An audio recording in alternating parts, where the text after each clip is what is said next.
Shalom Alejem, bienvenidos todos.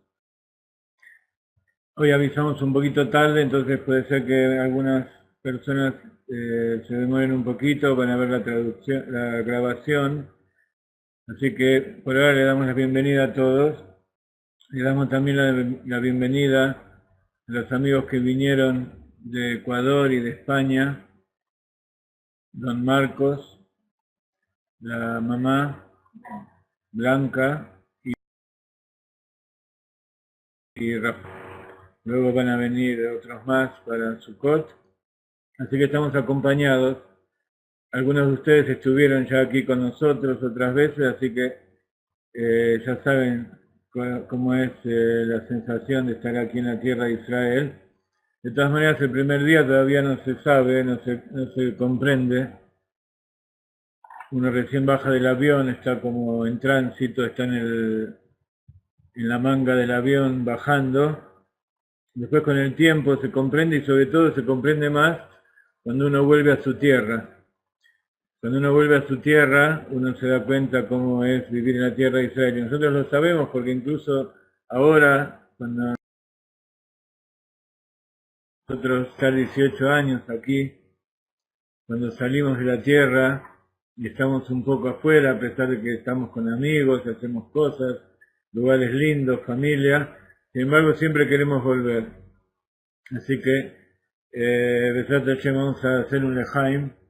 Me olvidé de traer el vino para acá, si lo dejé allá. Vamos a hacer un lejaim para que pronto todos estemos juntos y festejemos Rosh Hashanah, Yom Kippur y Sukkot y todas las fiestas del año. Besat Hashem con un lejaim que vamos a hacer ahora. Muchas gracias. Acá hay un hermoso vino rosado, dulce, con aroma a damasco, dijiste. Ah, mandarina. Bueno, acá dicen que este jugo de uva tiene aroma de mandarina. Baruch atah Adonai Eloheinu melech haolam borei pri hagafen. Verdad que es muy muy rico. Bueno, como siempre, estamos haciendo el precalentamiento para entrar en tema. Y el tema de hoy es Perashat Azinu, la anteúltima parashá de la Torá. Una parashá bastante difícil, todo un poema escrito con palabras crípticas, con advertencias, con enseñanzas, por supuesto, de Moshe Rabbeinu, que le da al pueblo de Israel antes de entrar a la tierra. Y tenemos también el tema de Rosh Hashanah. Ya estamos terminando el mes de Elul. Aquí en Israel a la noche ya es el 28 de Elul. Y allí, a los que todavía no, aquellos que todavía están de día, es el 27. Habíamos dicho que Rosh Hashanah, o sea, este miércoles a la noche, que es el día quinto de la semana, es el sexto día de la creación. Así que estamos 2 días antes, o sea que estamos en el cuarto día.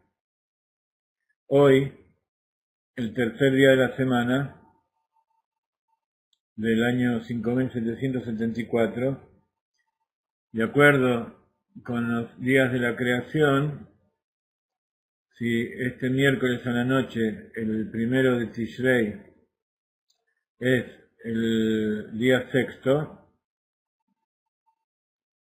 estamos en el cuarto día. Y el cuarto día corresponde a Netzach. La sefirá de Netzach.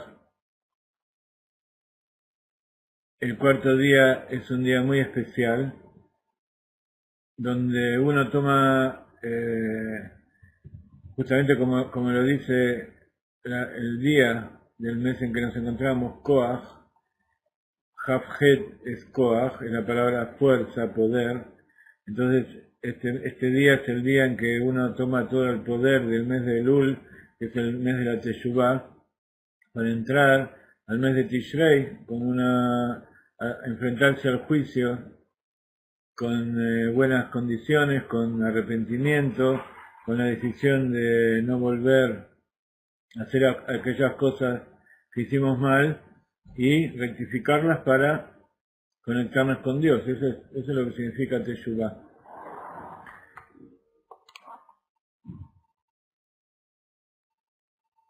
Y si lo combinamos con Netzach, que es el día de hoy, que es la sefirá del cuarto día, Gesed, Geburah, Tiferet, Netzach, Netzach es confianza, en la cualidad interior de la traducción es eternidad, y la cualidad interior es la confianza en Dios, la confianza en uno mismo, y la eternidad a través de los hijos. Tener hijos que cumplan con la Torá, que sigan las órdenes de Dios, la voluntad de Dios, eso es lo que nos trae la eternidad.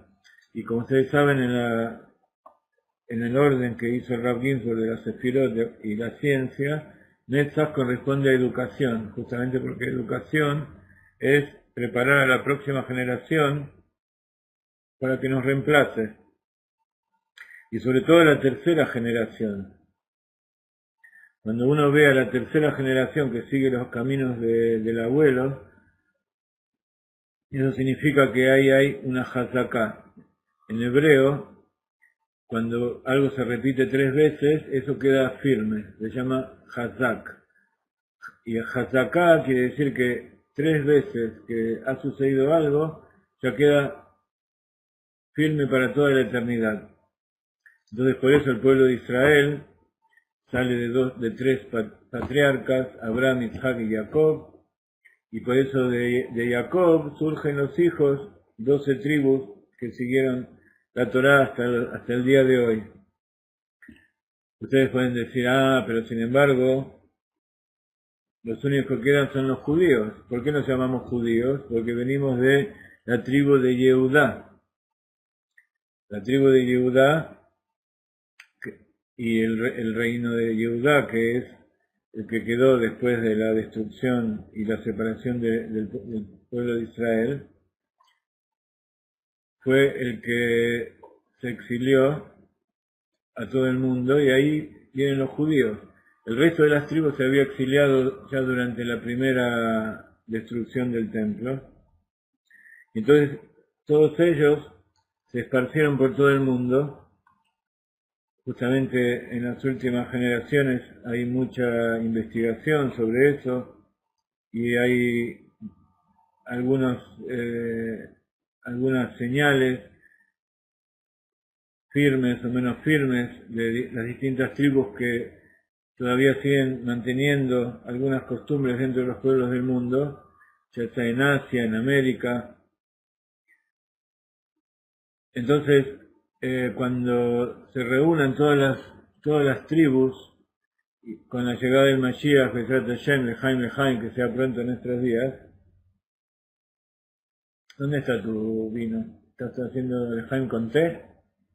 Es una vergüenza, en vez de hacer Lejaim con vino de la tierra de Israel.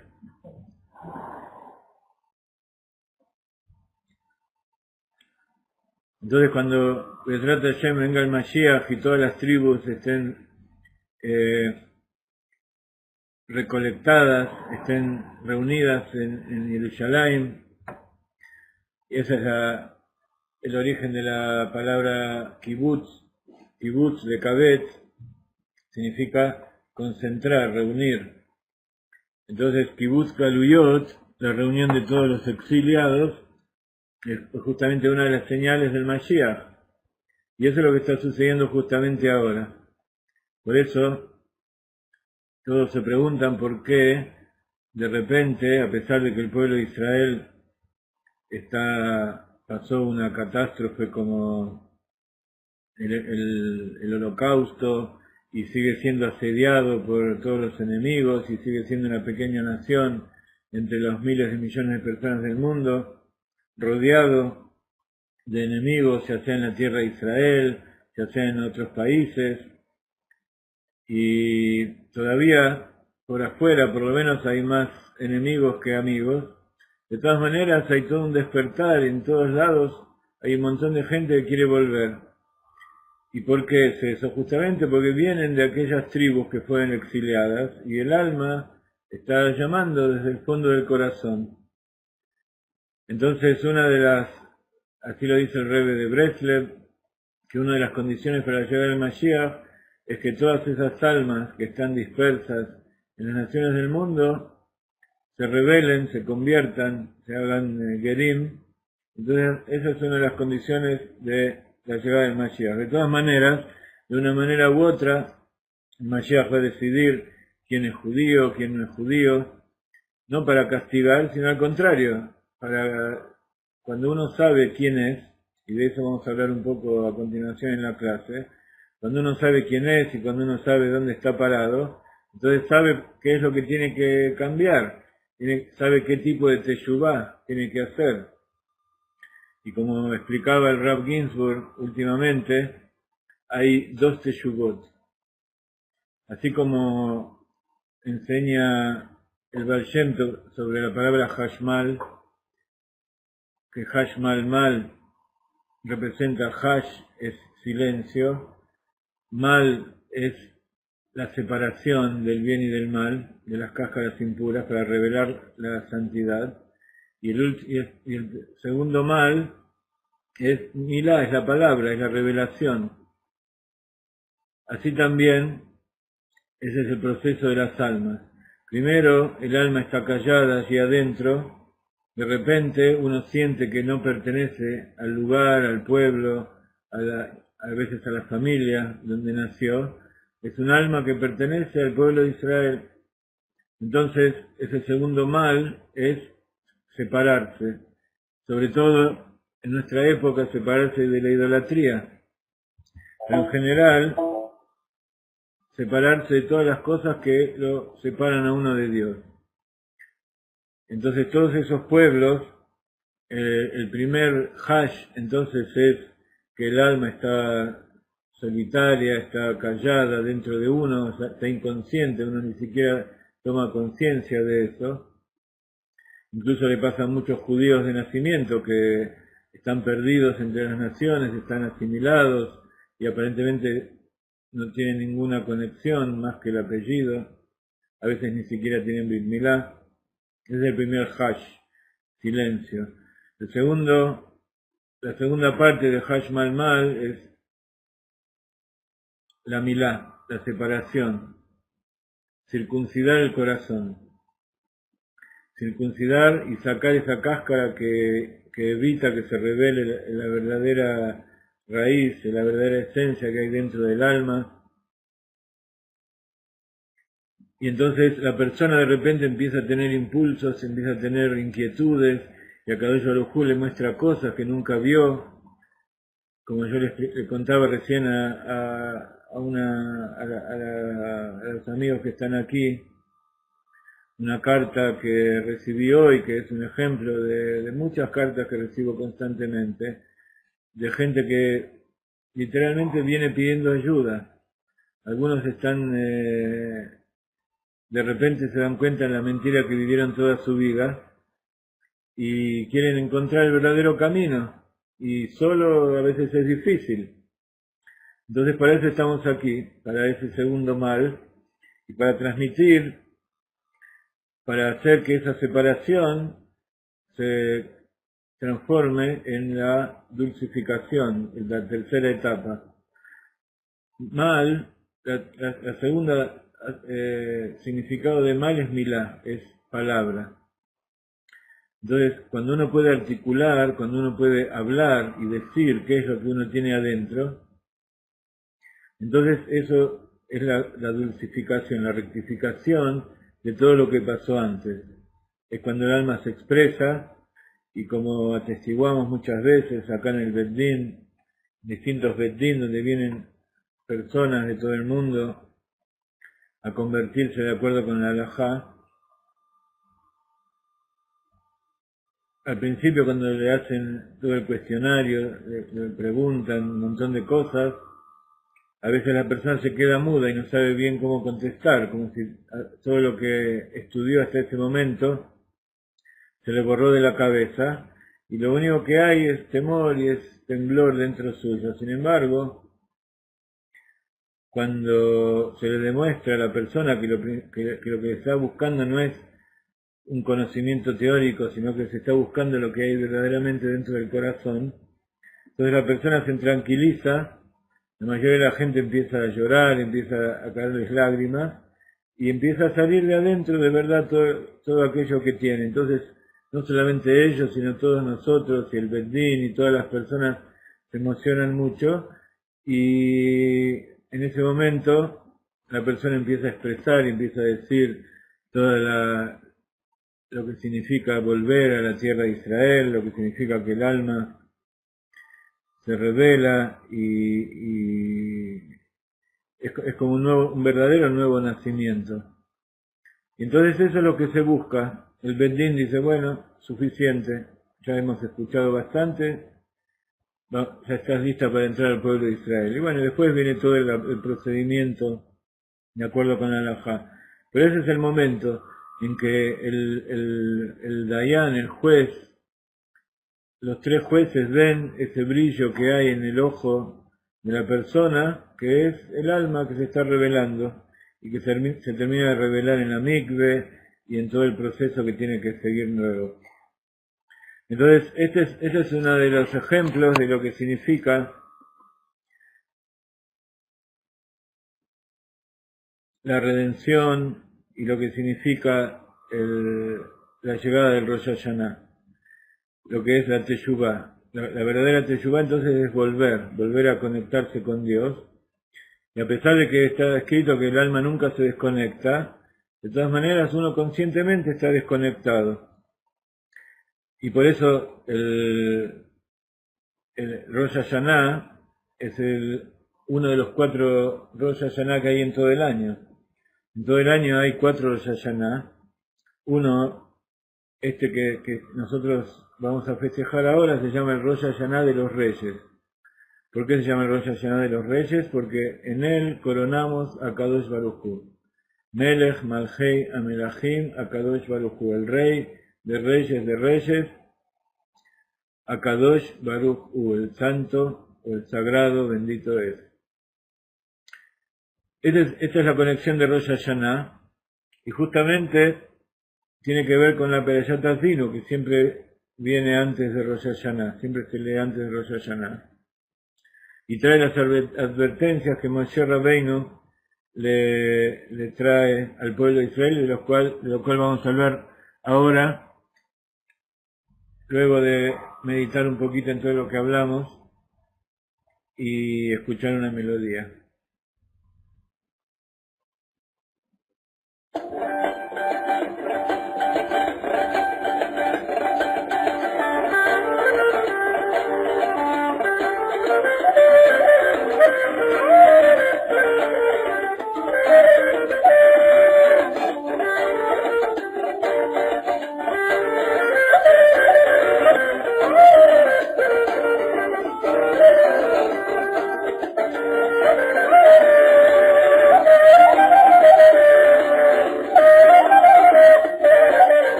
Durante todo el mes de Elul tocamos el shofar.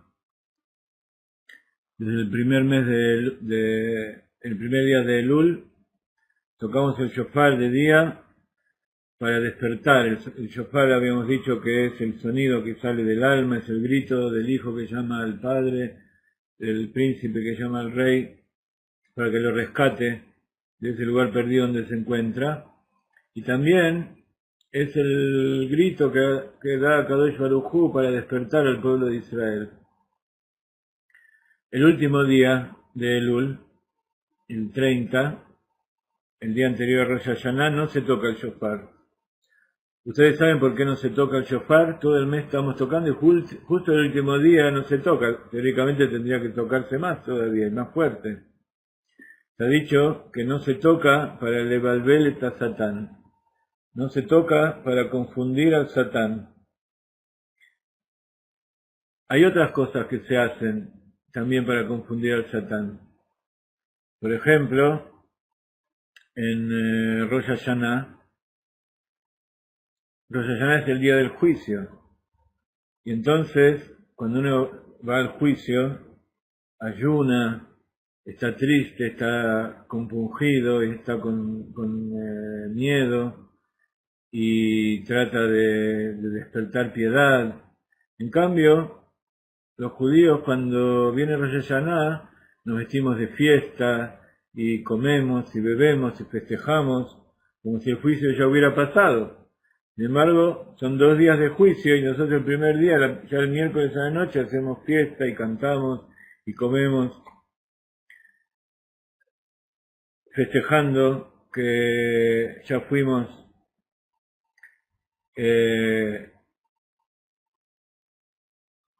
absueltos y juzgados para bien. ¿Por qué pasa eso? Ese es otro de los motivos para confundir al Satán. Hay otro motivo de confundir al Satán.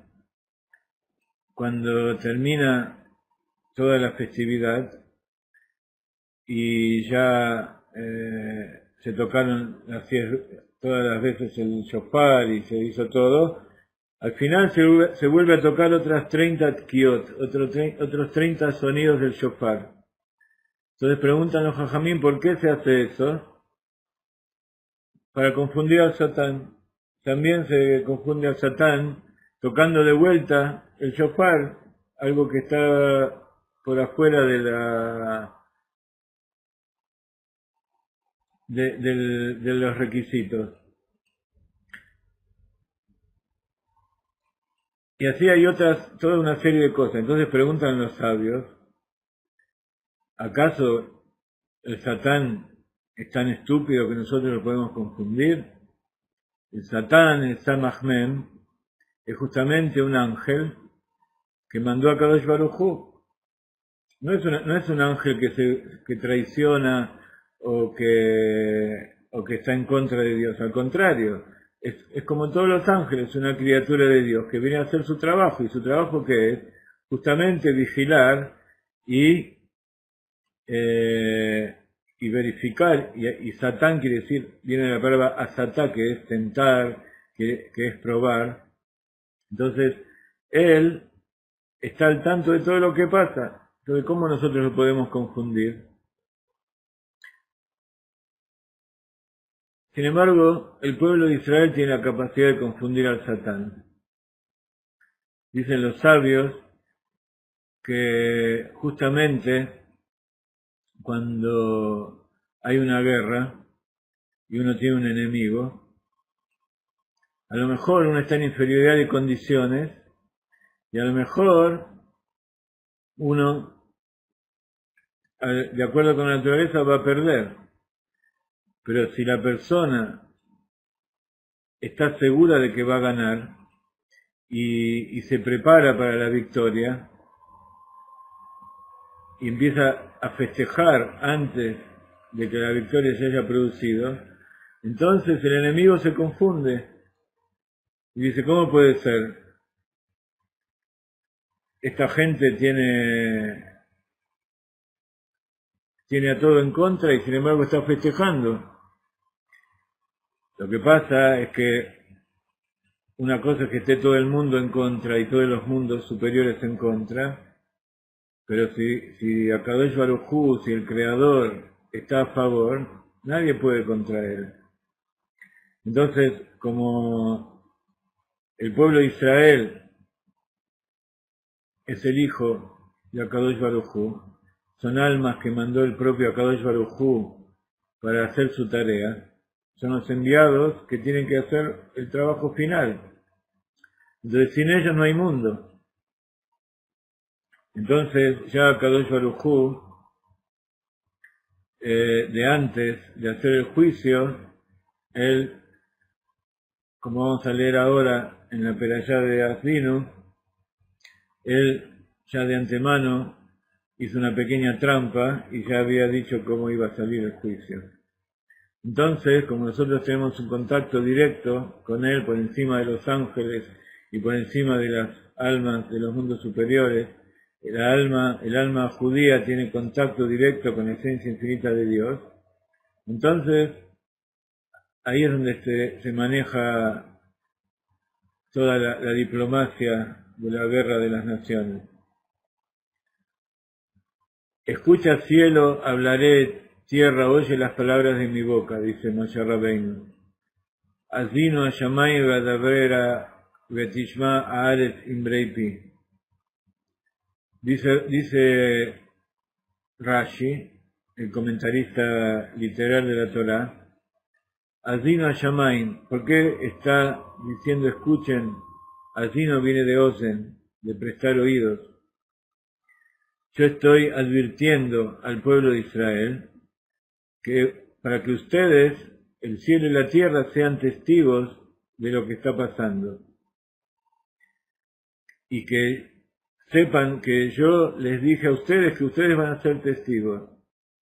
Por eso, escucha la tierra. Azinu Hashamayim, pongan oídos los cielos y escuchen la tierra. ¿Y por qué, dice Rashi, van a atestiguar los cielos y la tierra? Dijo Moshe, yo soy una persona de carne y hueso, de carne y sangre. Mañana yo voy a morir. Y si van a decir el pueblo de Israel que no recibimos sobre nosotros el pacto, ¿quién va a venir a ellos a obligarlos? Por lo tanto, van a atestiguar sobre ellos los cielos y la tierra. ¿Por qué? Porque son testigos que permanecen por siempre. Otra cosa, no solamente son testigos que lo van a advertir, sino que si ellos van a merecerlo, entonces ellos mismos son los que le van a traer la recompensa. Por eso está escrito que los testigos van a traer la propia recompensa, que la tierra va a traer la viña, y la viña va a dar fruto, y la tierra va a dar su cosecha, y los cielos van a dar el rocío. Pero si no son merecedores, entonces también ellos van a traer el castigo. Van a ser los primeros en traer el castigo, como está escrito. Todas estas cosas están escritas en la propia Torá. Justamente en la Perashá, Kitabó, Nitzavim, Vayelech, como está escrito, y se va a detener, los cielos van a detener, van a pararse y no van a dar la lluvia a la tierra, y la tierra no va a dar su cosecha, y luego van a ser esclavizados pronto por los pueblos del mundo.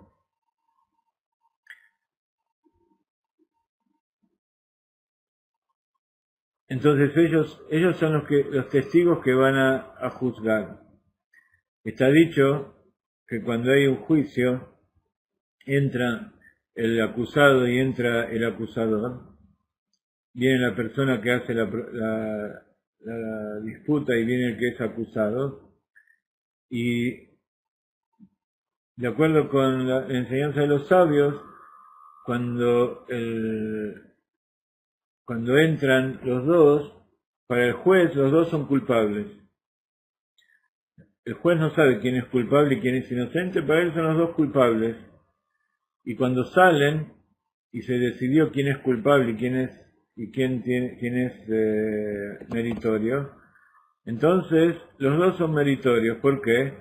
Por supuesto porque el que es declarado inocente es inocente, y el que es declarado culpable recibió su castigo. Entonces una vez que recibe su castigo, ya es inocente, porque si no, ¿el castigo para qué es? El castigo es justamente para hacer que la persona se limpie de su pecado. Entonces, esta es un poco la enseñanza que nos trae la Perashá respecto al juicio que tenemos hoy. Tanto si la persona en el juicio de Rosh Hashanah es declarado culpable, como es declarado inocente, o sea, es un tzadik que hizo todo lo que tenía que hacer, entonces Akadosh Baruj Hu lo premia y le da todo lo que tiene que tener, tanto como si es culpable, es rayá y hizo cosas que no debía, en el juicio se determina qué es lo que le va a corresponder a cada uno. Y no solamente como castigo, como dice aquí, sino como una forma de rectificar para que sea un justo. Entonces, tanto el tzadik, que es declarado inocente, meritorio, como el Baal Teshuvá, que tiene que hacer Teshuvá, entonces ellos, los dos son meritorios, por eso ese es el significado hasídico, el significado interior de por qué los judíos festejan en Rosh Hashanah, el día del juicio antes de que se decrete el veredicto.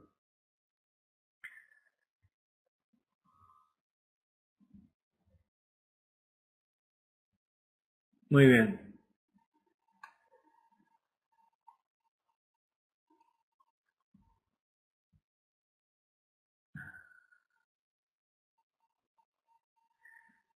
Ustedes saben que hay un libro de Hasidut con pequeñas frases que el Rebbe de Lubavitch escribió en base a lo que él escuchó de su suegro, de lo que escuchó del padre de su suegro, el Rebbe Rashab.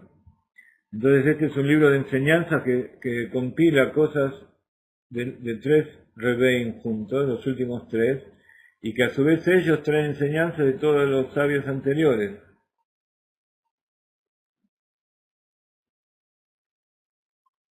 Esta semana, el primer día de la semana, se lee esta enseñanza.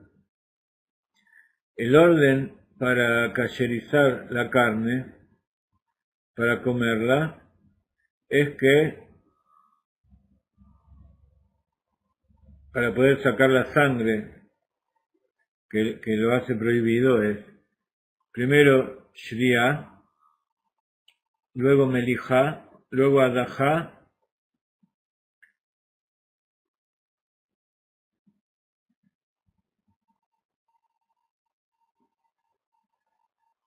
entonces primero hay que cortarlo, luego hay que salarlo y luego hay que mojarlo para sacarle la sangre que había dentro.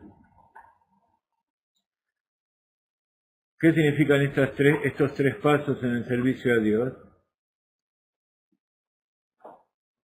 Shriya, que quiere decir mojar, también es leashir, enriquecer. Y en el servicio a Hashem es enriquecerse a uno mismo con las palabras del Rab.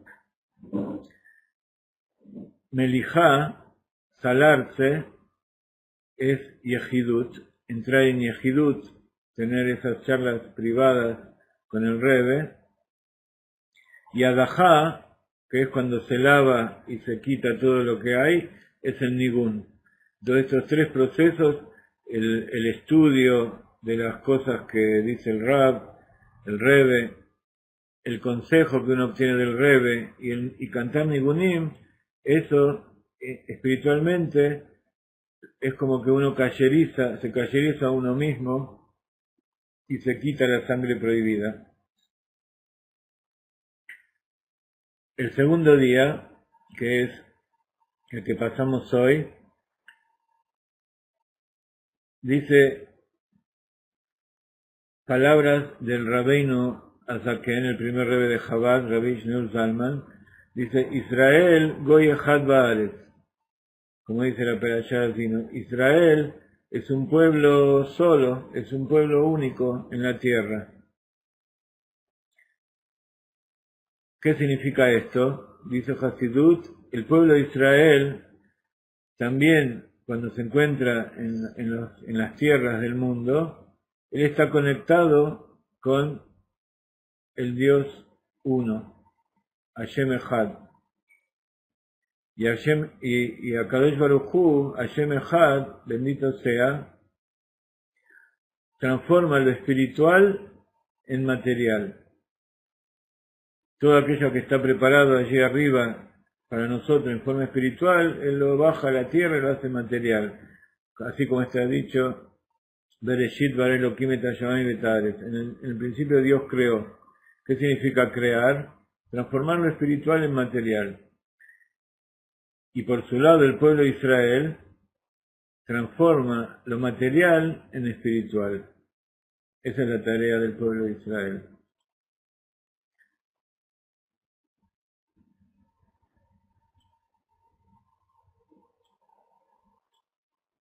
Con respecto a ese primer verso que leíamos recién y que explicamos el significado de acuerdo con Rashi, por supuesto hay una enseñanza jasídica y una enseñanza interior. Dice la Perashá entonces, Azinu Hashamayim, Vaedavera Vatishmaretz Imreiti. Primero dice, va a prestar oídos los cielos, y luego va a escuchar la tierra, las palabras de mi boca. Explica el Rebbe, en una de sus sijot, en la Perashat Azinu, la Perashat, este Shabbat antes de Rosh Hashanah, Shabbat Shuvah, en el año 5710, así que hace 63 años, fue justamente en el primer año en que él fue el Rebbe. Explica así, ¿qué significa Shamayim? ¿Qué significa los cielos? Los cielos se refiere a aquellos que se sienten Yoshvei o Alim. ¿Qué significa Yoshvei o Alim? Los que se sientan en las carpas, como Yitzhak Avinu, como Jacob, que es llamado Ish o Alim, se refiere a aquellos que están sentados estudiando Torah, en el Beit Midrash, en la Yeshivot, están en el cielo, Shamayim. ¿Qué significa Aretz? La tierra. Los que se ocupan del sustento, los comerciantes, los negociantes, aquellos que no tienen tanto tiempo de estudiar Torah, sino que se ocupan de trabajar. ¿Y por qué dice los cielos y la tierra? Porque tiene que haber itkalelut entre ellos dos. Tiene que haber interinclusión entre ellos. Aquellos que se sientan para estudiar Torah tienen que saber, como dice el Pirkei Avot, Kol haomer ein li ela Torah, afilo Torah ein lo. Dice, todo aquel que dice que yo no tengo más que Torah, yo no me ocupo más que de la Torah, incluso Torah no tiene. ¿Cómo tiene que ser? Que además del estudio de la Torah, tiene que haber el cumplimiento de las mitzvot. El cumplimiento de las mitzvot se hace justamente a través de cosas materiales, no solamente del estudio. Entonces, hay una separación teórica entre los que estudian y los que trabajan, de los que se ocupan de las cosas físicas, de transformar el mundo material. Entonces tiene que haber Kalelut. Aquellos que estudian Torah también tienen que cumplir mitzvot, también tienen que tener su parte de trabajo en el mundo. ¿Por qué? Como está dicho, Alimut Tzarech Liot Al Menat La'asot, justamente, porque el estudio tiene que ser para hacer. Como está dicho, Talmud Gadol, Shea Talmud Mevi Lidei Maseh. El estudio es más grande cuando ese estudio hace que se hagan cosas. Eso con respecto al que estudia Torah. Con respecto al que se ocupa de trabajar y buscar el sustento, que lo principal de su trabajo es el cumplimiento de las mitzvot, tienen que saber que tiene que ver, tiene una obligación de tener momentos fijos para el estudio de la Torá cada día. Por lo menos un capítulo a la mañana y un capítulo a la noche.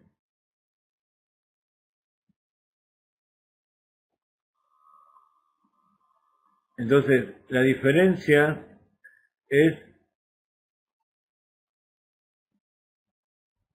qué es lo más importante. No es que una cosa sea más importante que la otra, sino que unos van por una línea y otros van por otra línea. Pero entre los dos tienen que tomar ambas cosas con la misma importancia.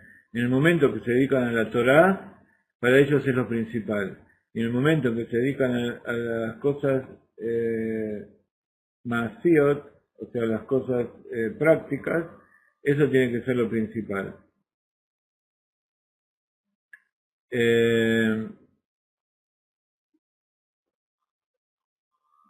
Entonces, así se llaman los que son los servidores de Dios desde su alma y los servidores a Dios con su cuerpo. Entonces, aquellos que son servidores de Dios espiritualmente, a pesar de que el principal servicio que ellos dan es del lado del alma, del lado de la Neshama, también tienen que ocuparse con el cuerpo. Tienen que hacer que todo aquello espiritual fluya hacia abajo. Y aquellos que trabajan a Dios con su cuerpo, tienen que ocuparse también de escuchar y de recibir la luz de su alma. ¿Para qué? Para que todo eso que ellos hicieron físicamente suba a lo alto. Y entonces, así como con todos los preceptos en general, uno tiene que cumplir los preceptos prácticos con la intención que es una mitzvah. Cada mitzvah tiene su intención, y una mitzvah que uno la hace sin ninguna intención interior, o sea, sin alma, es como un cuerpo sin alma. Entonces, todo lo que uno hace espiritualmente tiene que ser para llevarlo a la práctica, y a su vez todo aquello que uno hace en forma práctica tiene que ser con una intención espiritual. ¿Sí? Entonces vimos diferentes formas de cómo hay una interinclusión. Entonces, por un lado está el estudio de la Torá y por el otro cumpliendo los preceptos. Contestando un poco la pregunta que me hace Jaime, si leer el Sidur es equivalente a leer Torá. El Sidur es un libro de oraciones. Entonces, como nosotros sabemos, hay 3 columnas sobre las cuales se apoya el mundo. La Torá, la Abodá y el Gemilut Hasadim. La Torá, o sea, el estudio de la Torá. Abodá en general se refiere a rezar, a la plegaria, el servicio a Dios. Y Gemilut Hasadim, hacer buenas acciones, es el cumplimiento práctico de las mitzvot. Como ustedes saben, tanto en el estudio de la Torah, como en la plegaria, como en las mitzvot prácticas, todo eso está incluido dentro de los 613 mitzvot. Así que todo eso está incluido, son todas mitzvot. Estudiar la Torah, uno tiene que decirla con la boca y entenderla. Y cuando uno está estudiando Torah, tiene que estar constantemente con la intención que la Torah fue dada de Dios. Así que en el estudio de la Torah también vemos cómo están los 3 elementos interincluidos también. Y en el tercero, que es la plegaria, que es el servicio a Dios, Abodá, que se dice con el Sidur, o ahora cuando en las festividades de Rosh Hashanah, lo decimos que nos llama el Mahzor, de Rosh Hashanah, de Yom Kippur, también están incluidos los tres. Por un lado, en el Sidur hay partes que son transcripciones textuales de la Torá, que con eso uno sale de la obligación, uno cumple con la obligación de estudiar Torá, pero a su vez la plegaria son todos Teilim de David Amelech. Entonces uno está leyendo Torá. Además, cuando uno hace tefilá, utiliza su cuerpo y además tiene la intención de pedirle a Dios por que venga el Mashiach, le pide a Dios que bendición para las otras personas, para todo el pueblo, para que toda una serie de bendiciones, y además la hace con el cuerpo, o sea que es una acción física. Entonces, dentro de la plegaria también están las tres cosas. Entonces, leer, en realidad lo que se dice no es leer sino estudiar, porque uno puede leer y no entender lo que está diciendo, ¿no? En general uno trata de entender, aunque leer sin entender también en cierto nivel es considerado cumplir. Pero yo pienso que lo que se refiere Jaime es que es estudiar, claro. Entonces, cuando uno lee el Sidur mismo lo puede leer por tres cosas. O porque lo quiere estudiar para entenderlo, entonces eso es considerado estudiar Torah. Dentro de las horas en que uno estudia Torah, también está estudiar el significado de lo que hay en el Sidur. Para así cuando uno hace la plegaria sabe lo que está diciendo y sabe de qué se trata. Entonces, estudiar el Sidur también se considera estudiar Torah. Cuando uno está leyendo el Sidur para hacer la tefilá, se considera la plegaria. Y cuando uno lo dice con la boca y lo expresa, y además está participando de un minyan y está tratando de llevar eso a todas las demás personas, está cumpliendo mitzvot prácticas. Así que todo está interincluido, ¿ok? De todas maneras, como aquí estamos hablando del cielo y la tierra, entonces se hace una división de dos. Que siempre cuando hay dos extremos tiene que haber uno en el medio. Entonces, los cielos y la tierra son dos extremos, en este caso, que están unidos por ¿quién? Por Moshe. Moshe está hablando y Moshe es la voz de Dios que habla por su garganta. Esa es la definición del líder de la generación, del Mashiach, del Redentor. El Redentor no es el que está hablando, es Dios que está hablando a través de él. Entonces, cuando uno escucha estas palabras, está escuchando cómo esa voz es como una plegaria. Cuando uno hace una verdadera tefilá, la tefilá del tzadik sale de tan profundo de su corazón, de la esencia misma de su alma, que como la esencia del alma es Dios mismo, entonces es Dios el que está hablando. Así que acá está implícito, cuando dice los cielos y la tierra, está implícito un tercero que se refiere a esto. Como de costumbre tengo tantas cosas para enseñarles, para contarles y explicarles, que estoy tratando de seleccionar en base al tiempo que pasó también. ¿Sí? ¿Cuánto tiempo pasó? Ya pasó 1 hora. Vamos a escuchar una melodía, así asentamos un poco la mente y decidimos con qué vamos a seguir, ¿ok?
como yo me conozco y sé que en algún momento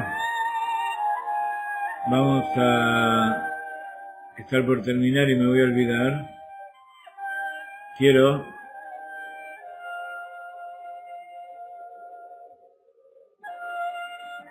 realizar una de las cosas que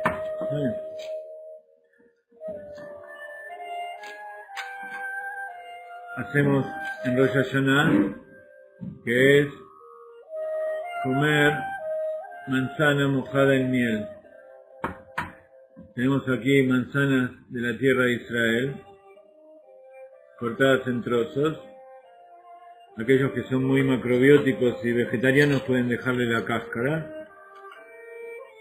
Y tenemos una miel aquí, que es miel pura de abejas, sin calentar, sin centrifugar, que es, miren, dura. Esta miel la vamos a utilizar aquí para... Miren el color que tiene. Es una miel... Bueno, no le voy a leer todo lo que dice aquí. ¿Se escucha bien o la música está muy fuerte?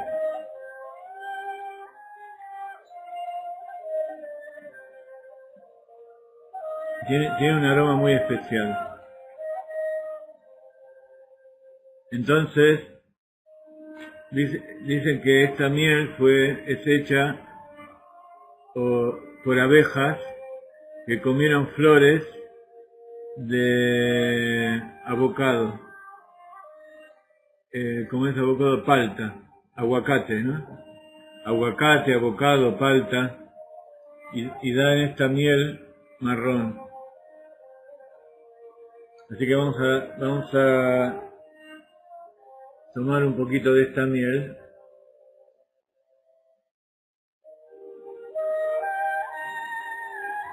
Miren lo que es esta miel. Se mantiene ahí derecha.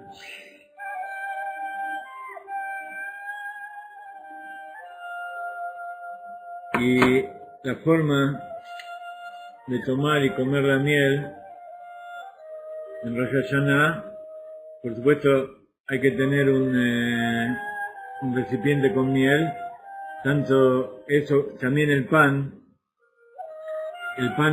nosotros por lo menos no lo mojamos en sal, tenemos el salero en la mesa porque siempre hay que tener sal en la mesa representa al Mizbeach, al altar donde se presentaban los sacrificios, entonces siempre tiene que haber sal, pero lo mojamos en miel.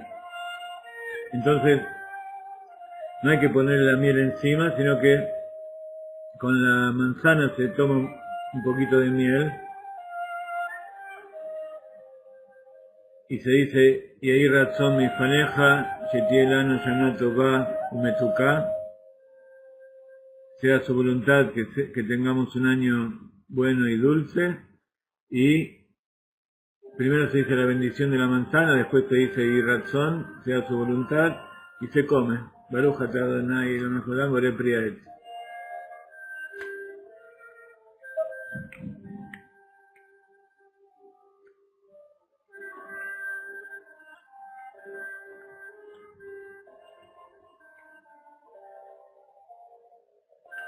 Se rompe la manzana y no se levanta la miel.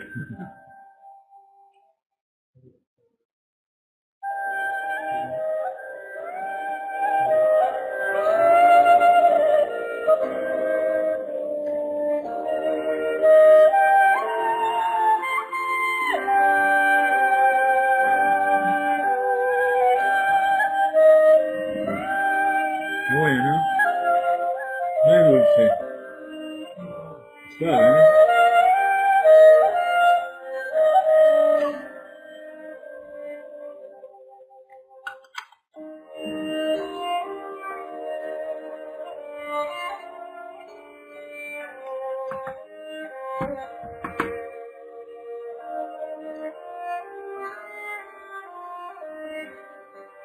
No sé si ustedes vieron alguna vez la miel que está en el panal. La miel que está en el panal es sólida.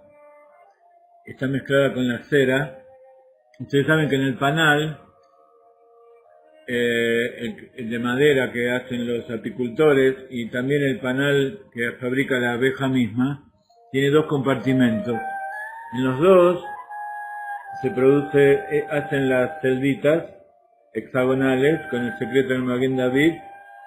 En unas ponen las larvas, los huevitos que se hacen larvas, y lo tapan con cera y le ponen alimento, ¿no? Y en otro compartimiento hacen la miel. Entonces cuando se toma el panal, hay compartimientos donde están las abejitas y hay compartimientos que son pura miel, con la cera. Entonces se toma el panel, dentro de cada panal hay varios paneles que se toman, se pone en una centrífuga y así se extrae la miel. Entonces se la separa de la mayor parte de la cera que es sólida, pero de todas maneras todavía sigue teniendo en su interior mucha cera. Entonces la verdadera miel es bien espesa. Y como la gente en general, así como todas las cosas, incluso esta miel sin procesar puede durar miles de años. Yo leí un artículo que se encontraron barriles de miel de la época del templo y de hace miles de años y que estaban en perfecto estado. Pero comercialmente se la calienta, se la pasteuriza, se la mezcla con agua y azúcar. Incluso hay algunos panales que tienen dos clases de miel. ¿Por qué? Porque la miel es el alimento de la abeja. Entonces si se la hace crecer y se le saca la miel, entonces no tienen con qué alimentarse. Entonces ¿qué hacen? Se saca la miel y le ponen azúcar. Entonces la abeja hace un segundo intento con azúcar.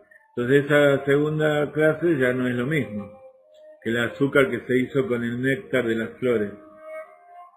De todas maneras, tiene que estar escrito en la etiqueta. Las mieles comunes que se venden por allí, que son bien transparentes y que se llaman normalmente color miel, color dorado, esas son las mieles que están procesadas y que no son de tan alta calidad. Las que son de muy alta calidad siempre tienen un residuo. Incluso no hay que confundir, hay veces que se ve un residuo blanco pero que es azúcar. No es miel, no es cera. Así que nosotros acá en Israel tenemos certificación y dice acá exactamente cómo fue hecha. Ven, aquí tienen un apicultor sacando la miel del panal.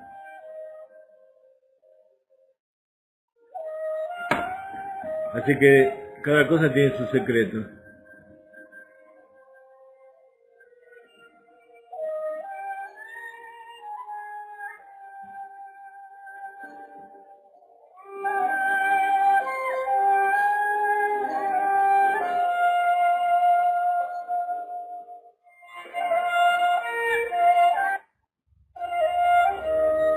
Bueno, recién empezamos la clase, ¿no? Así que ya entramos en calor, vamos a seguir, vamos a empezar a entrar en tema.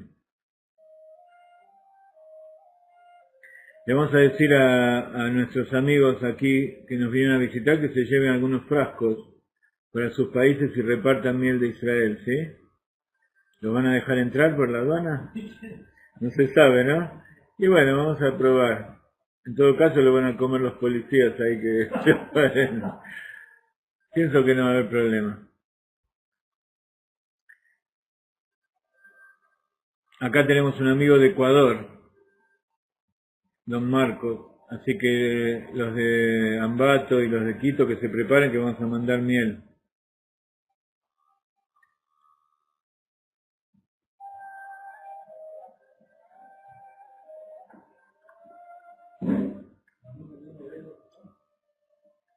Israel, pero no se lo ve, está solamente el chat. ¿No te va a venir alguna de ellas? No, iba a venir pero al final no pudieron.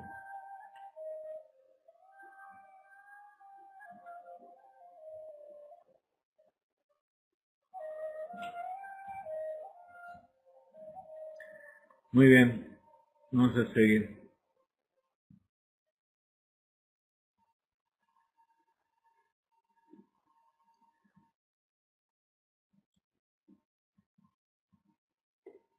Estamos hablando de la ambivalencia.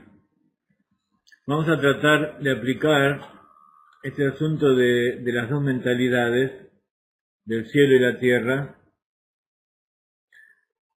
el cielo más etéreo, espiritual, la tierra más fija, más atada justamente a las leyes de la naturaleza. Y vamos a tratar de transmitir una enseñanza del Rav Ginsburg que tiene que ver con psicología y que tiene que ver con cosas muy importantes que están pasando también últimamente. A veces uno no sabe cómo decidir frente a la guerra, a los negocios, no sabe cómo decidir frente a la enseñanza.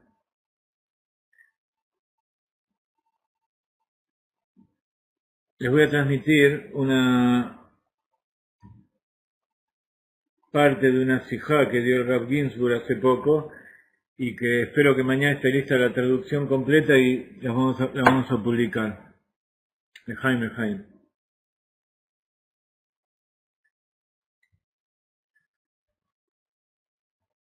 En la ciencia moderna, la ciencia que estudia el pensamiento, la psicología del hombre, hay una nueva teoría que no es de extrañar que fue hecha por una científica judía norteamericana, que se llama la teoría de las dos mentalidades. En inglés se llama mindset. Un poco hablamos de esto dos otras veces. Mindset quiere decir la estructura mental, la mentalidad que tiene la persona. Desde el 9 de Av, de Tisha B'Av, desde el 17 de Tamuz hasta Tisha B'Av, hubo 3 semanas que son llamadas las 3 semanas de castigo, las 3 semanas de rigor. Incluso pasaron cosas muy terribles en toda la historia del pueblo judío, desde el pecado de los Meraglim, el pecado del becerro de oro, pasando por la destrucción de los templos, también el holocausto tiene que ver, por supuesto, la Inquisición, la expulsión de los judíos de España, etcétera, etcétera, con el 9 de Av. Son 3 semanas duras, 3 semanas de reprimenda. Luego de eso viene 7 semanas de lo que se llama consuelo, de Nehama, Sheva de Nahamuta. En esas 3 primeras semanas se lee Haftarot, se lee, después de la lectura de la Torah, se lee profetas, Irmiau, que tienen que ver con la instrucción, con la reprimenda, con la teshuvá. Y luego vienen 7 semanas que se llaman 7 semanas de consuelo, porque empieza justamente con Nahamú a mí, consuela a mi pueblo, por la destrucción, y llegamos a este último Shabbat, llama Shabbat Nahamú. Entonces todas estas 7 semanas el Rab estuvo explicando todo el tema de lo que es el consuelo. ¿Qué significa consolar a alguien? Alguien que estaba deprimido, que estaba triste, de repente se consuela. Entonces esa es otra forma de ver cómo una persona cambia de mentalidad. De repente, eso mismo que le pasaba antes lo ve de otra manera, cambió la mentalidad. Mindset. Vamos a tratar de entender un poco de qué se trata todo esto.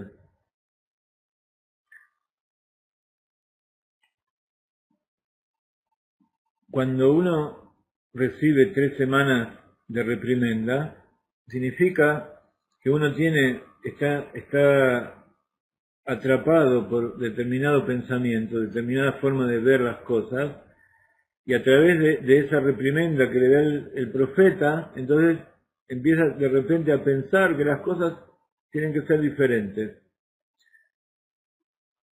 Y justamente cuando uno cambia la mentalidad, de repente encuentra que esa prueba que pasó era para bien. Entonces es un consuelo. Pero de todas maneras hay una contradicción, porque a pesar de que consuelo significa cambiar la mentalidad, y uno tiene que parecerse a Dios, está dicho en Netzach Israel, lo yishaker velo yinahem, ki lo adamu le yinahem. Netzach Israel, la eternidad de Israel, justamente la sefirá de la cual hablamos hoy al principio de la clase, que es este día Havjet, dentro de los días de la creación. Decíamos que si Rosh Hashanah es el 6º día, el 28 de Elul es el día 4, que tiene que ver con la sefirá de Netzach. Entonces, Netzach Israel es uno de los apodos que se le da a Dios, el eterno o la eternidad de Israel. Entonces, Dios a veces dice una cosa y a veces dice otra, dice todo lo contrario. Por un lado le dice al pueblo de Israel, como decíamos antes, que si va a cumplir, le va a dar la tierra y le va a dar la bendición y le va a dar la cosecha en tiempo y las lluvias, etcétera, etcétera. Y si no cumple, lo va a echar de la tierra y no va a haber lluvias y no va a haber cosecha, etcétera, etcétera. ¿Qué significa? Dios cambió de opinión, como dicen, Dios no lo permita, como dicen algunas religiones, que Dios cambió de opinión y de repente el pueblo de Israel ya no es más el pueblo elegido. No, significa otra cosa. Significa porque la eternidad de Israel no va a mentir y no va a consolar, porque Él no es un hombre para consolar. O sea que teóricamente Akadosh Baruj Hu no va a cambiar de mentalidad.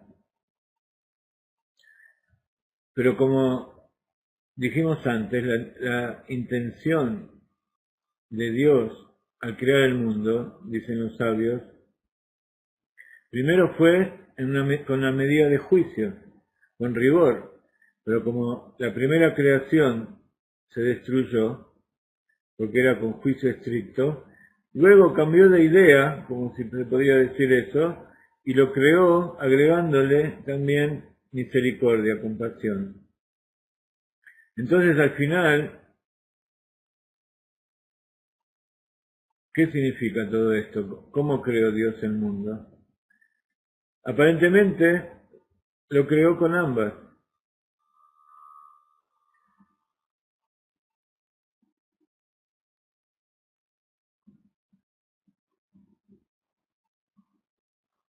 Cuando uno lo traspasa a la mentalidad de la persona, cuando hay un infinito número de ascensos, cada ascenso, cada elevación, cada cambio cuántico, como dice el Rab, cada elevación y revelación representa un cambio en el entendimiento. Todo el esquema conceptual de repente se da vuelta de un momento a otro. Pero el poderoso no cambia. ¿Qué significa que no cambia? significa que ambas dinámicas de estar fijo y de cambiar, en él están presentes al mismo momento. Y que no tiene ninguna dependencia con el tiempo. Para él es todo un presente continuo. Entonces, podemos decir que Dios es a la vez el no cambio y el cambio al mismo tiempo. Y no solamente al mismo tiempo, sino todo el tiempo. ¿Qué significa que no cambia? Significa que cada segundo, cada momento, cada instante, hay una nueva luz y hay un nuevo entendimiento. O sea, que es un cambio constante.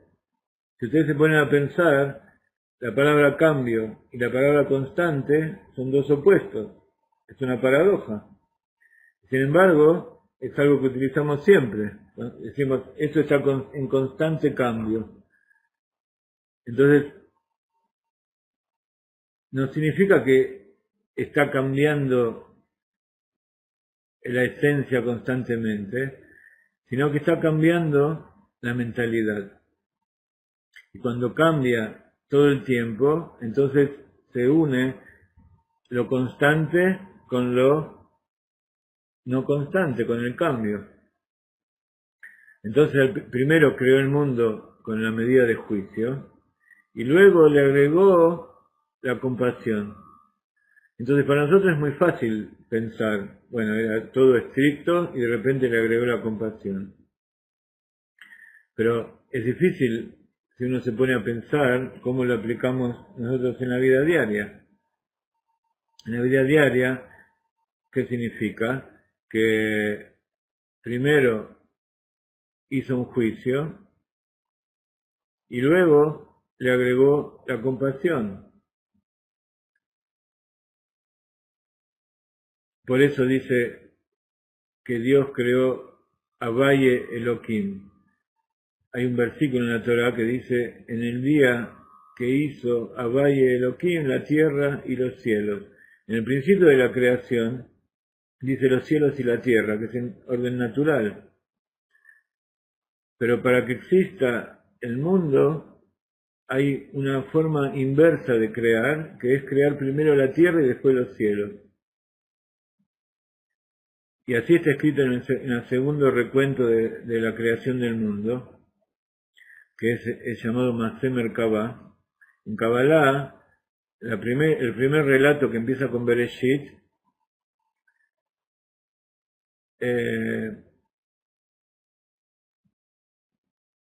se llama Masé Bereshit, la creación algo de la nada. El segundo recuento, donde se habla de cuando Dios creó, o sea, vuelve a relatar la creación, dice que primero que nombra el nombre Abaya, que en la primera creación no figuraba. Elohim es solo rigor. Entonces, normalmente cuando uno hace un juicio, primero juzga y después, de acuerdo con el juicio, tiene misericordia y se baja la pena. En cambio, la forma en que Dios juzga es al revés. Para crear el mundo que nosotros vivimos, primero creó la tierra y después creó los cielos. Esa es la segunda creación, la que permaneció, la que vivimos nosotros ahora. Por eso está dicho, Beyom Azot Abaye Elohim. Primero Abaye, que es el nombre que tiene que ver con la misericordia, y después Elohim, que es el nombre que tiene que ver con el juicio. Beyom Azot Abaye Elohim, Eretz Beshamaim. Para poder crear la tierra, o sea que primero esté lo material, que primero esté el hombre, y después esté lo espiritual, que es lo que pasa en nuestro mundo, que nosotros primero vemos las cosas materiales y después con un esfuerzo empezamos a entender que existe Dios. Para eso, para crear un mundo de esa manera, Dios primero tiene que poner misericordia, porque si lo hace directamente con juicio estricto, entonces no puede funcionar. Y por eso justamente tenemos el día de Rosh Hashanah antes y después tenemos el día de Yom Kippur. ¿Por qué? Rosh Hashanah es el día del juicio. Y Yom Kippur es el día en que se hace capará por los pecados. Entonces, cuando uno va a un juicio, primero tiene que hacer teshuvá. Primero tiene que pedir capará, tiene que pedir expiación por los pecados para ir al juicio y salir inocente. Una vez que uno es juzgado, entonces, en cambio en la Torá es al revés. Por supuesto uno tiene que hacer teshuvá para ir al día del juicio, pues hacemos toda la teshuvá de Elul. Pero la teshuvá de Yom Kippur es diferente. Es diferente de la teshuvá de Elul. Entonces, la teshuvá de Elul es que el hombre hace teshuvá preparándose para el juicio. En cambio, la teshuvá de Elohim de Yom Kippur es como la segunda creación. Que uno pone la misericordia antes del juicio. Ok.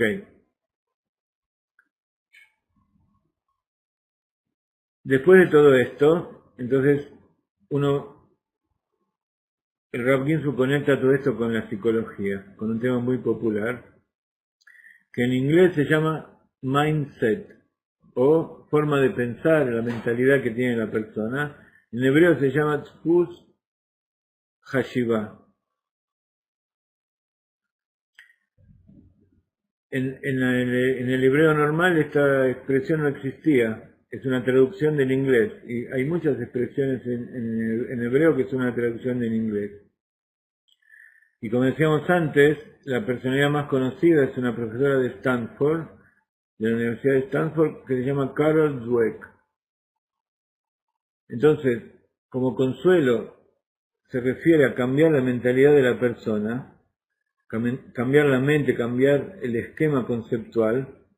Entonces, el Rav va a explicar qué es lo que dice el mundo y cómo esta teoría que se creó está basada en la Torá. Uno de los ejemplos que se aplica a esto es la teoría de juegos. La teoría de juegos se aplica a la política. Se presentó esta teoría de la profesora Dweck, y que está basada en una presentación anterior de un premio Nobel israelí, que ganó el premio Nobel de Economía, presentando un trabajo acerca de la teoría de los juegos. ¿Escucharon hablar de la teoría de los juegos? La teoría de los juegos se aplica muy especialmente en política. Por ejemplo, cuando hubo la Guerra Fría entre Estados Unidos y Rusia, así como cada persona tiene su mentalidad personal, esa mentalidad personal se adapta a la mentalidad colectiva.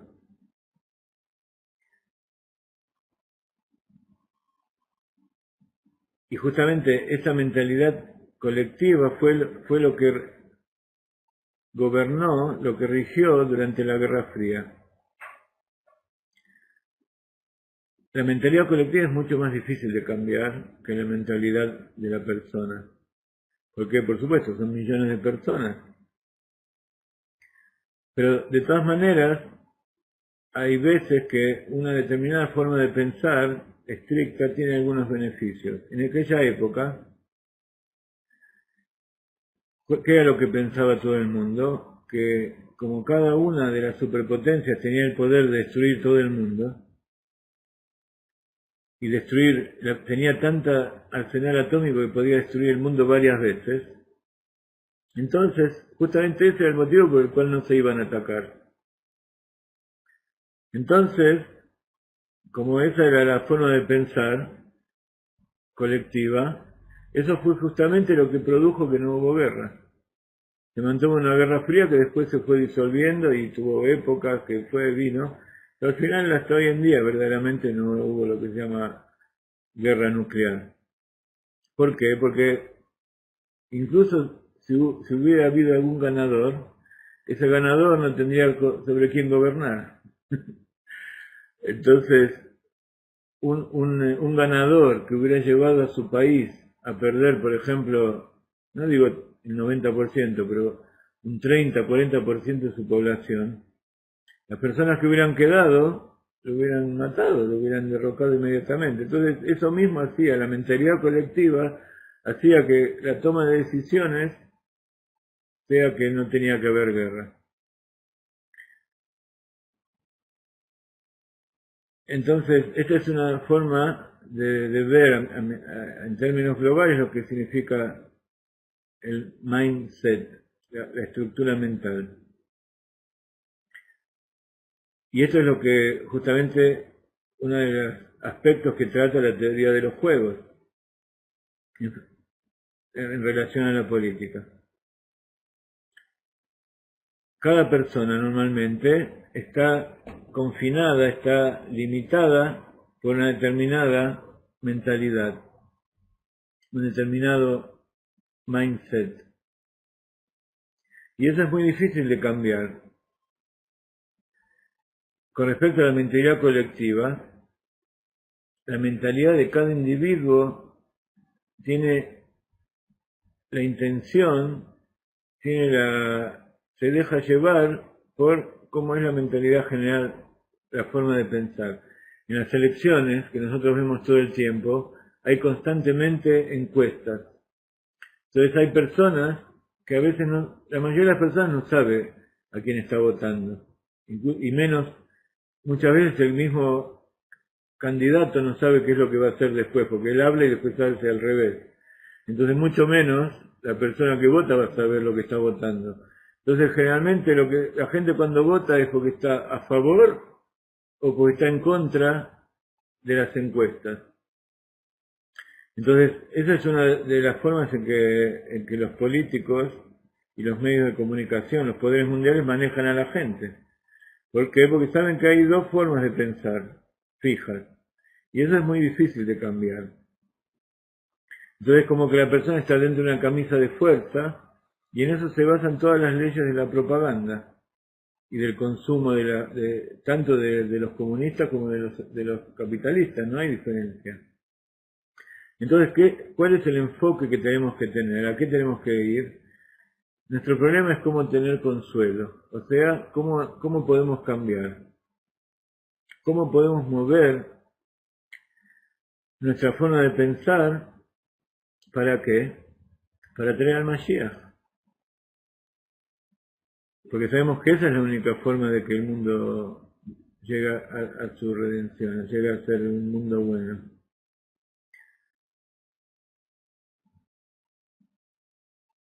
Entonces, la mentalidad de Mashiach es la mentalidad del pueblo judío. Y es muy difícil mover al pueblo judío de esa mentalidad. Entonces,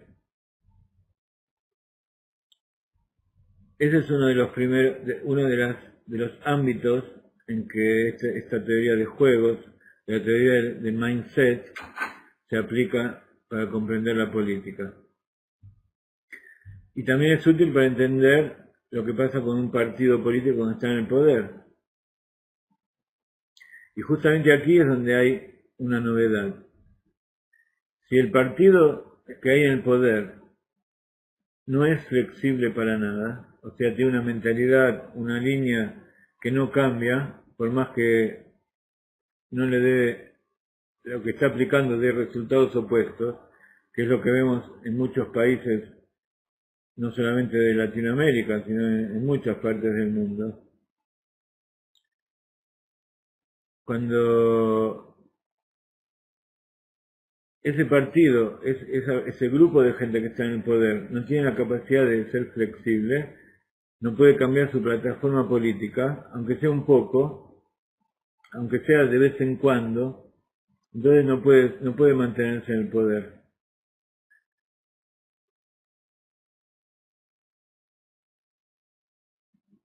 ¿Qué significa cambiar? Significa hacer una autocrítica, tener una crítica interior. ¿Y cuán más difícil es cuando gana? Cuando un partido político gana es cuando más difícil es hacer autocrítica. Porque el que pierde está constantemente tratando de cambiar y ver cómo hacer para tener más votos. Incluso si es un partido bueno y la gente es buena, quiere saber cómo puede mejorar la situación del pueblo.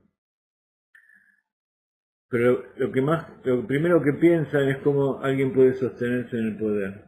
Entonces, paradójicamente, la mejor forma de sostenerse en el poder es cambiando y tener la capacidad de autocrítica como para ir evolucionando y adaptarse y tomar medidas diferentes, aunque sea a veces opuestas a las que había antes, pero que se adapten a la realidad.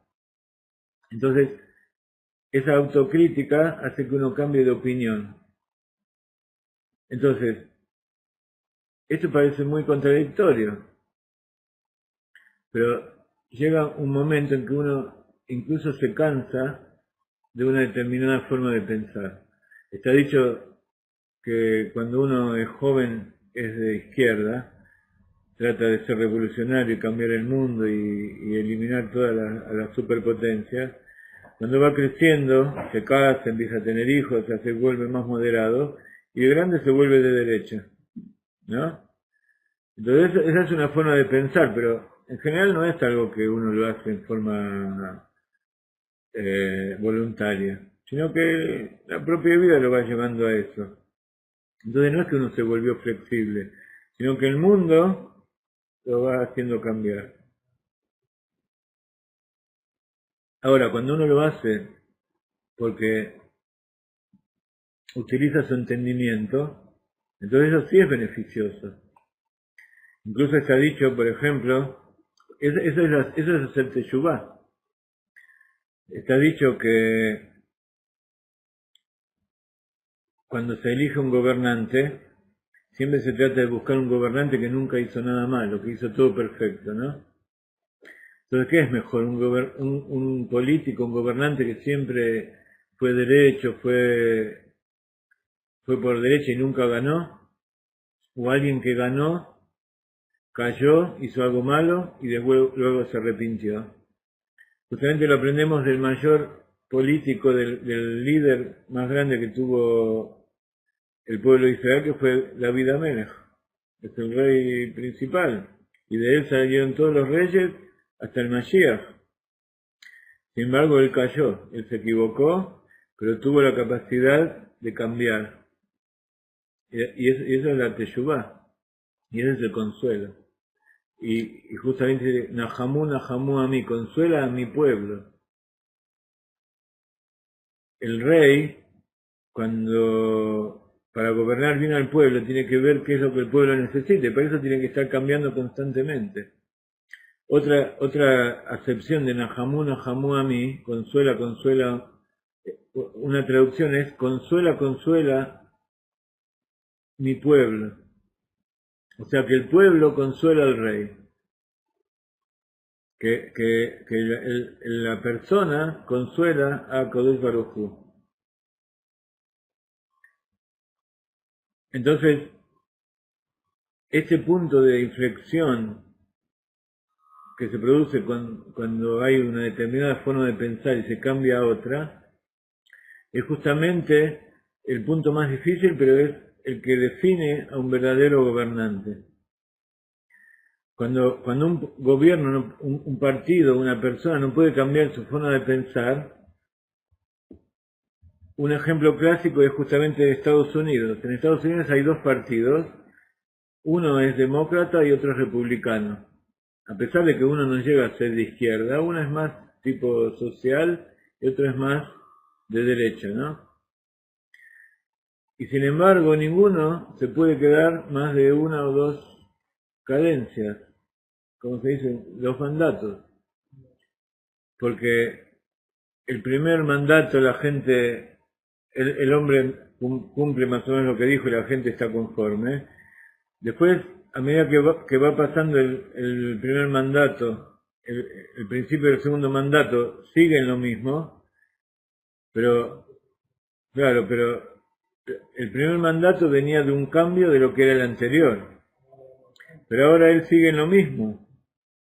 Y como ninguno de los dos es el verdadero camino, entonces llega un momento que, justamente por el hecho de seguir en lo mismo, las cosas empiezan a andar mal y cambian el voto a la gente.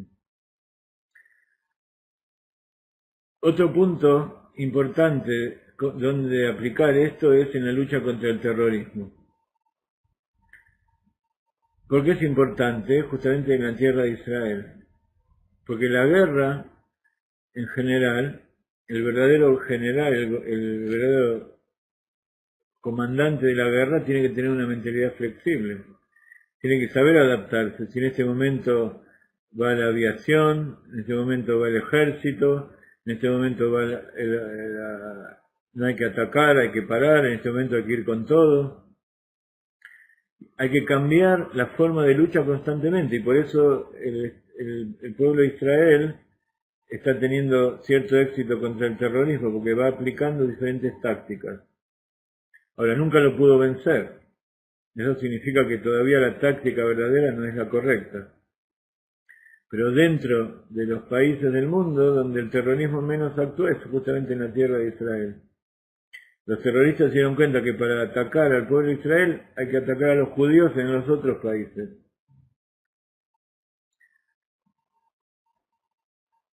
Entonces, justamente, la escuela de psicología de Galeinay está desarrollando estos fundamentos psicológicos para aplicarlos a la teoría de la guerra y cómo la halajá que pusieron los sabios para la guerra justamente aplica estos principios de flexibilidad y de saber qué hay que hacer en cada momento para combatir al terror.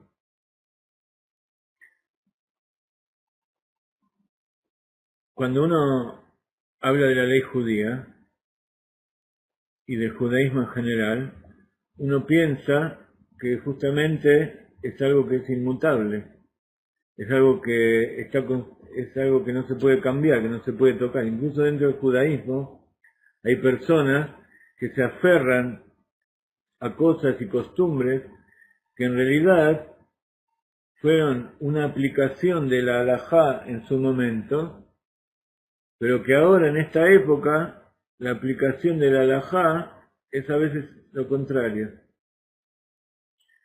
Una de las cosas es, por ejemplo, cuando me preguntan sobre la certificación del kashrut. Dicen, en la época de los sabios, hace 2000 años, no había tantas normas de kashrut como hay en nuestra época.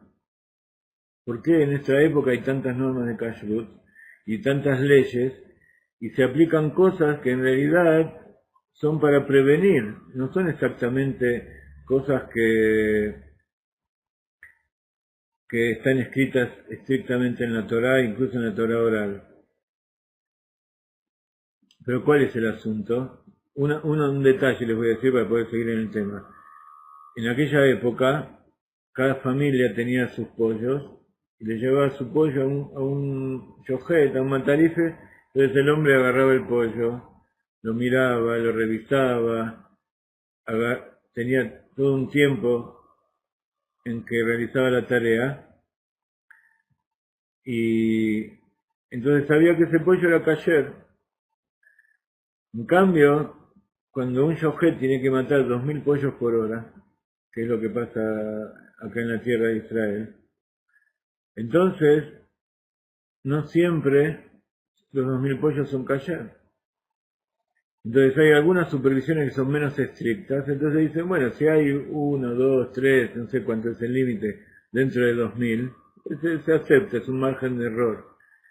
Pero el que come ese pollo que no es kasher, está comiendo un pollo taref. Entonces para algunas personas, para algunas supervisiones, dicen, bueno, es preferible que haya un margen de error, pero que haya suficiente para que todos coman. Hay otras supervisiones que son muy estrictas, entonces en vez de hacer 2000 pollos hacen 500, 400, entonces todo el sistema es más lento, y por ser más lento también es más caro. Entonces hay toda una protesta de que el kashrut Haredi, el kashrut lemeadrin es más caro y que tiene leyes que no tienen nada que ver, pero sin embargo la gente que está dentro de ahí ve cómo es diferente. O lo explicábamos con respecto a la fábrica de huevo. Hay fábricas aquí que fabrican pasta de huevo, huevo en polvo, huevo líquido para las panaderías. Entonces hay que revisar que el huevo no tenga sangre. Entonces, ¿cómo se revisa un huevo? No hay forma, hay que abrirlo y ver cómo está, que no tenga sangre. Entonces tiene que haber una persona mirando. Entonces hay lugares donde hay líneas de trabajo donde la máquina misma rompe el huevo, lo pone sobre algo y hay una mujer que mira. Generalmente esa mujer que mira es una empleada. Entonces a veces se da vuelta, pasan 3, 4 huevos, no se fijó. Entonces, de acuerdo con ciertas supervisiones, eso es kasher, porque teóricamente se miró. Hay otras supervisiones que dicen, no, hay que mirar, entonces ponen un supervisor para toda la fábrica, que a lo mejor son 3, 4 líneas de trabajo. Entonces el supervisor puede ser que mire un poco cada tanto, pero no puede estar al tanto de cada uno. Hay otras supervisiones que ponen un supervisor al lado de cada línea. Entonces, por supuesto, es mejor. Hay menos probabilidad de que haya riesgo, pero por otra vez más caro. Entonces, bueno, todas esas cosas hay que compatibilizarlas.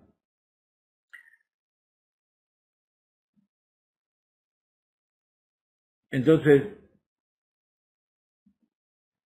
de todas maneras, hay que balancear qué es lo perfecto y qué es lo posible, qué es lo mejor para las personas. Y eso se llama justamente tener una mentalidad flexible. Entonces, está aquel que dice, no, las cosas tienen que ser así, dentro de la halajá, dentro del judaísmo. Están aquellos que dicen, no, las cosas tienen que ser al revés. Pero cuando uno no tiene la capacidad de ver que cada cosa hay que verla en su lugar, entonces las dos cosas son incorrectas. Entonces, para tener éxito, incluso con respecto a la espiritualidad y al cumplimiento de los preceptos, hay que tener una mentalidad abierta, una mentalidad que tenga autocrítica, que sepa cuál es la finalidad y que cada cosa tiene que servir a la finalidad, y no hay que ser ciego. Entonces, todo esto tiene que ver con la psiquis, con el nefesh. Entonces, en psicología hay dos tipos de personalidad, hay dos tipos de mentalidad. Una que es la mentalidad fija y otra es la mentalidad en crecimiento. La mentalidad que en inglés se llama fixed mindset y otra se llama growth mindset. O sea, la mentalidad de crecimiento, de maduración. Entonces, el tipo de mentalidad que es estática y la mentalidad que es cambiante, que es dinámica. Entonces, en alguna de nuestras clases hablamos justamente de este punto y es que cómo hay que educar a los chicos. Hay que educarlos con una mentalidad estricta, fijada, o con una mentalidad que los ayude a crecer. Entonces hablábamos de el dicho de los sabios que dice, si te esforzaste y no lo lograste, no lo creas. Si no lo lograste y te esforzaste, no lo creas. Si te esforzaste y lo lograste, entonces tienes que creerlo. Entonces, así es que hay que comunicar al chico que cuando hace un esfuerzo hay que premiarlo y cuando le salen bien las cosas hay que decirle qué bien que estuviste por el esfuerzo que tuviste. No que vos sos inteligente y por eso salió bien, sino que vos te esforzaste y trataste de mejorar. Hay personas que piensan que todo el éxito que tuvieron en su vida tiene una razón mística detrás de ella. Y sobre esto hay una mentalidad moderna, la mentalidad mística que es el secreto. Hay personas que le venden un secreto, un sistema, y si si cumplen con esas pausas que le dan, entonces van a tener éxito. Eso es fijar la mentalidad de la persona. Es meterle un dogma como cualquier otro. Como por ejemplo decirle, comí mucho ajo y vas a dejar de tener presión, o come determinado alimento y vas a adelgazar. Entonces se le hace creer a la persona que por un secreto que es casi místico, algo en su vida va a cambiar para mejor. Entonces, justamente lo que nosotros llamamos abodá, lo que llamamos el servicio a Dios, es justamente esforzarnos, trabajar duro para poder llegar a ese objetivo. Y justamente en el Hasidut de Chabad, esto se llama trabajar y hacer las cosas por la propia fuerza. Hay muchos Hasidim que van al Rebbe y le dicen al Rebbe que le dé una brajá para que eso funcione. Entonces ellos dicen, con esa brajá todo va a funcionar bien. Y al final a veces no funciona, y dice, wow, este hombre me mintió. No es que el hombre te mintió, él te dio una bendición y preparó todo para que a vos te vaya bien. Pero vos tenés que hacerlo. Es como el director técnico de un equipo que planeó todo, y después los jugadores cuando salen al campo, dicen, nosotros tenemos un entrenador bárbaro, entonces vamos a ganar seguro. De eso es justamente el que pierde seguro. Entonces, todo lo que viene del exterior, todo regalo que se nos da del exterior, a veces es bueno, pero eso nos acostumbra a depender, a tener una mentalidad fija, no esforzarnos nosotros mismos en evolucionar, y eso es una forma directa de ir a perder. Y eso tiene que ver con un dicho de Pirkei Avot que dice, In ein ani li, mi li. Si yo no soy para mí, si yo no